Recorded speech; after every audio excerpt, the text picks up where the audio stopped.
Well, hello there. Welcome back to the channel. Now today we're going to be talking about 5 things that can improve Haikyu Fly High. And like always, make sure to leave a like and subscribe for some more Haikyu Fly High videos.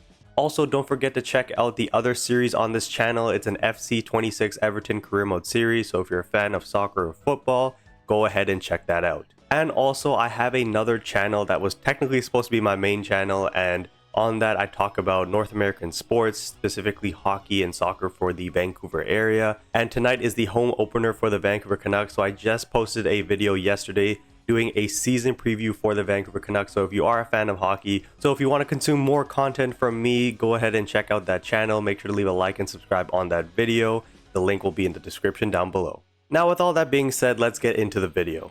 So the first thing that I would change to improve Haikyu Fly High is online PvP. We absolutely need this. Now, I know there's been other content creators in contact with the devs, and they're saying that this is currently not in development, so it's not really realistic to expect this in the near time future, because again, even if it were to happen, it would first happen in the Japanese and Taiwan server, and then they're already like a year ahead, and we're trying to catch up to them already with banners, and so it's going to take a very long time for it to happen to us. But I feel like if this doesn't happen in the near future, fans are just going to start turning away from this game, and everybody's really enjoying the game so far, and this game has a ton of potential. Not only that, but it would attract a lot of new players. Like, I would go to my friends and say, hey, you've watched Haikyu, right? And they'd be like, yeah. And I'd be like, are you playing this game? And they would say no, because there's no online PvP. But if there were, then they would probably jump in straight away, and I'd be like, yo, I'll put my team against your team, and we're going to battle it out and see who's the better team.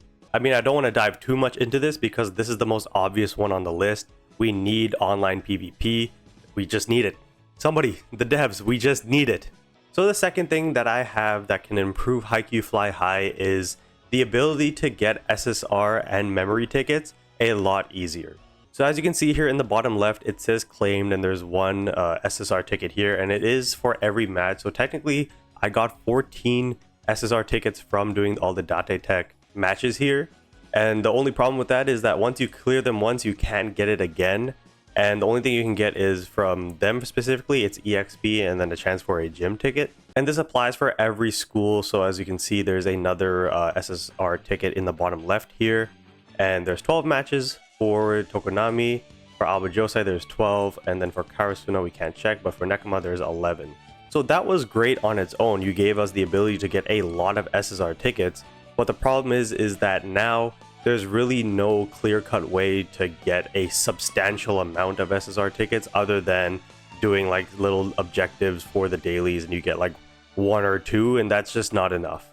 Now, I'm pretty sure I saw a screen grab or just a video of somebody in the Japanese or the Taiwan server where there's Fukurodani as one of these teams that you can go up against. I don't know what the rewards are, but my suggestion is that we should add Fukurodani and Shiratorizawa as schools to do practice matches against. Fukurodani should give memory tickets, and Shiratorizawa should give SSR tickets. And what I mean by that is not one of these 3-star claimed in the bottom left here. Like, keep that. That's absolutely fine. I'm saying this here in the bottom left, where it's like a chance every time you do a sim of these practice matches, you should have the chance to get an SSR ticket, or it should just be one of these resources that you get. I don't want to say make it guaranteed that you're going to get an SSR ticket. I think that's too broken, because I've done like 40 practice matches and getting 40 SSR tickets doesn't make sense. So maybe make it a chance and make it a drop rate where it's like for every 10 practice matches you do, you get a drop rate of maybe 3 SSR tickets. I think that would be perfectly fine. And then you can throw in some potential Essence or EXP on the side as well. And what that will allow is, yes, the user will still be able to spam these practice matches, but it doesn't guarantee them the tickets. However, it gives them an option. Now, I know technically they would be losing money by doing this, so that's why I said make the drop rate pretty low to the point where it's not guaranteed every time, and then make the potential Essence less than the Nekoma and Karasuno, and make the EXP less than the Date Tech. So what that allows is, if the user wants to use their stamina and do a lot of practice matches on Shiratorizawa or Fukurodani in this scenario, it's basically a high risk, high reward scenario where basically you're putting all your resources into this to get the best resource possible, which is SSR tickets. But again, just drop the drop rate of it so that it's not like broken. So sticking on the SSR ticket topic, I think there should be a time limited check-in for the select recruit. Again, make it so that the EXP, for example, is less, the memory EXP is less, or the promotion manual, I think that is. And make it, yeah, 3 stars are fine, but just make it SSR tickets so that at the very least you get 1, 2, 3, 4, 5 in a week. Or you could literally just replace all the UR tickets with SSR tickets and then all the extra resources with memory tickets. That's literally 3 per week, and then there's 1, 2, 3, 4, 5 for SSR tickets for the week as well. So I just think that makes a ton of sense. You can still make it like a paid one, so there's a bottom row as well. And so at the very least, they're not losing money. If anything, they're gaining money by doing this. So the third thing that I would change to improve Haikyu Fly High is the match types. Now, I did post a video recently titled "Is Haikyu Fly High Doomed?" and most of that video was talking about the match types as well as the match simulation with a little bit of UR, rebanners, and that caused a little bit of drama in the community. But anyways, basically what I said in that video is that the current match types that we have are either too easy, they're too repetitive, or they're just not achievable. There's no real balance in between. And the problem with that being is that when you log onto the game every day, it doesn't really make you excited to play those match types. And then on top of that, these training camps, I mean, they're level locked. I have to wait till level 50 to get to chapter 15, which is, a lot. And then I'm probably gonna have to wait till at least level 55, maybe even 60 to get to chapter 16, which is just way too long. And so it makes this whole process just very repetitive and not that fun to do. And then same thing here with the time limited event with the Mia twins. I mean, this is the same thing we had for the first 2 banners. And technically this is also for 2 banners because it's Atsumu and Osamu Mia. So the fact that we have this type of time limited event 4 times out of 6 is a little bit too much in my opinion. The fourth thing I have to change and improve Haikyu Fly High, well, it's not really a change, it's just more of a thing of note, is that we are not getting as many gift codes recently. And I want to credit the devs actually for doing a very good job on the beginning of the game, giving out a lot of gift codes. It really helped the free-to-play players. I mean, we were getting tickets, we were getting like 1,500 diamonds from one code, I believe, or maybe it was 1,000, but that's still a lot. That's almost a 10 roll of tickets. So that's a lot of diamonds. We were getting EXP. We were getting all this kind of stuff. The training manuals, I believe there was one for energy drinks as well. So there was a lot of stuff we were getting at the beginning of the game. But now we're in October, and unless I've missed something, we haven't had a gift code in a little bit here. I think it was the release of Atsumu Miya, so that's 2 weeks ago now, and it was like a small gift code. It wasn't anything crazy. Now, I'm not going to complain, but if you're not going to drop gift codes as frequently as you are, then you should at least up the resources that you give in those gift codes.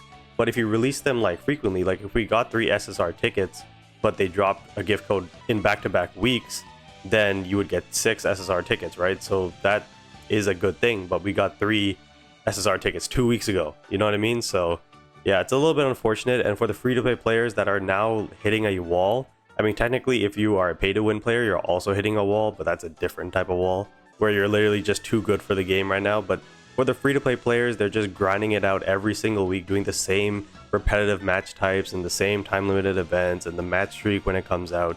We need a little bit more gift codes so that we can get more resources and then we can improve our teams a little bit faster.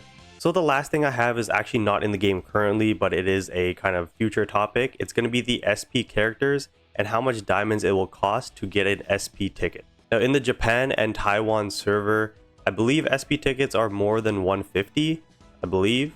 Or it's something along the lines of the tickets in general in the Japan and Taiwan server costed more, and they actually dropped it for the global server and the global release of the game. So at least there's that. But for SP tickets specifically, do not make it higher than 150. Just keep it at 150 because already getting diamonds in this game is difficult. And if you're going to keep the pity the same for SP characters, you should keep the diamonds per ticket the same as well. I don't want it to be 200 because then that's going to be really unreasonable for the free-to-play player, especially if you drop UR banners at the same time, like rebanners.